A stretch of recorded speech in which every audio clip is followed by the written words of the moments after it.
When the world is at war, your cross-border payments feel it first. Most businesses assume a conflict happening thousands of kilometers away will not touch their finances.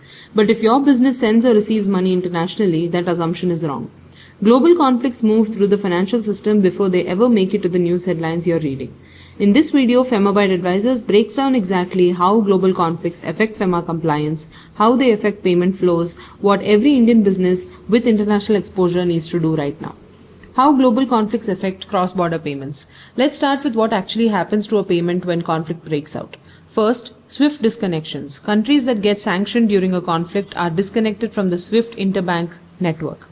The moment that happens, payments to or from those jurisdictions are blocked at the correspondent bank level. It does not matter what your transaction was for. If the country is disconnected, the payment does not move. Second, delayed correspondent banking. Banks in neutral countries start increasing manual review on any payment that touches a conflict region. A transaction that used to clear in a few hours can now take days, sometimes weeks, and in many cases it gets returned with no explanation at all. Third, enhanced due diligence. FATF issues guidance during conflicts that triggers stricter scrutiny on transactions above certain thresholds. Your bank starts asking for end-use certificates, beneficiary declarations, and source of funds documentation far more often than before. And fourth, currency volatility. Conflict-driven currency swings can put real pressure on your liquidity position, forcing you to revisit your entire working capital plan with very little warning. FEMA compliance during global conflicts. Now let's talk about what this means, especially under FEMA.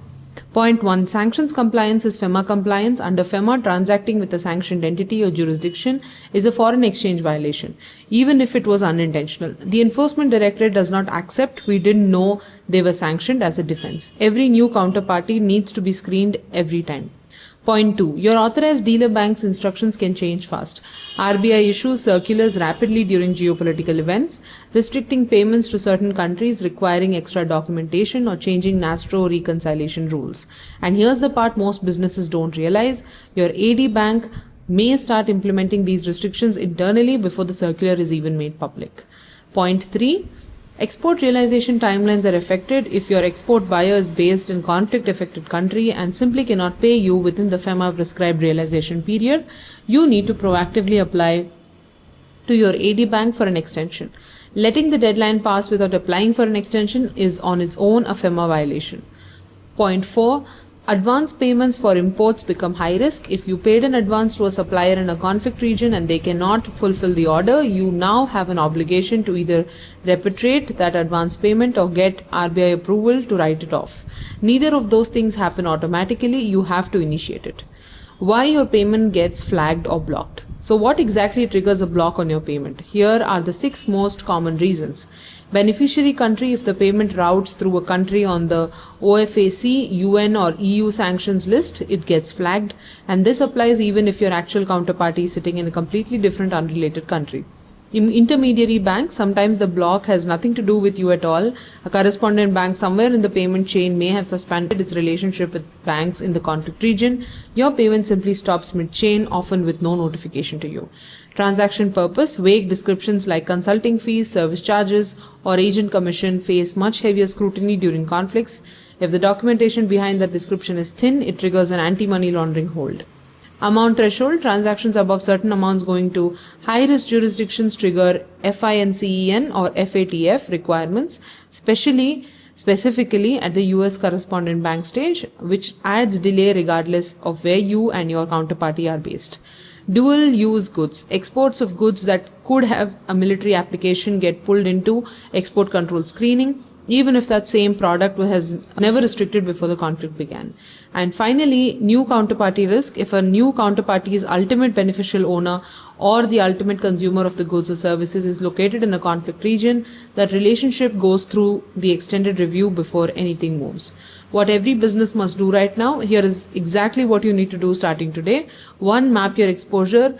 List every single country where you have buyers, suppliers, subsidiaries, or banking relationships. Flag anything sitting in a conflict zone or in a jurisdiction next door to one. 2. Review your FEMA realization deadlines. If you have any export that is already overdue or at risk of becoming overdue, apply for an extension immediately. Do not wait until the deadline has already passed. 3. Sanction screen every new counterparty. Use the OFAC UN and EU sanctions databases before you initiate any new payment, and keep a screenshot of that screening as your documentation. 4. Strengthen your transaction documentation. Every cross-border payment you make should have a clear stated purpose, a genuine underlying commercial contract, and an end-use certificate wherever one is required. 5. Talk to your AD bank proactively if you know a transaction might raise questions. Tell your bank before they flag it themselves. A business that explains the situation upfront is treated very differently from one that gets caught in a compliance hold. And 6. Get FEMA advisory before the payment goes out, not after. Structure is everything here. A payment that is fully compliant today may not be compliant next month. If the regulatory environment shifts, stay alert all the time. Global events don't wait. Your FEMA structure needs to be ready before they happen, not after. At Femabide Advisorz, we help Indian businesses with international exposure, build FEMA-compliant payment structures, review export realization positions, screen counterparties, and prepare for regulatory disruptions. Before a conflict ever reaches your inbox, comment FEMA audit on Instagram at FEMA_consultant, and we'll walk you through it. Femabide Advisorz, Femabide.com, 9933385556. Don't guess with FEMA, choose Femabide Advisorz.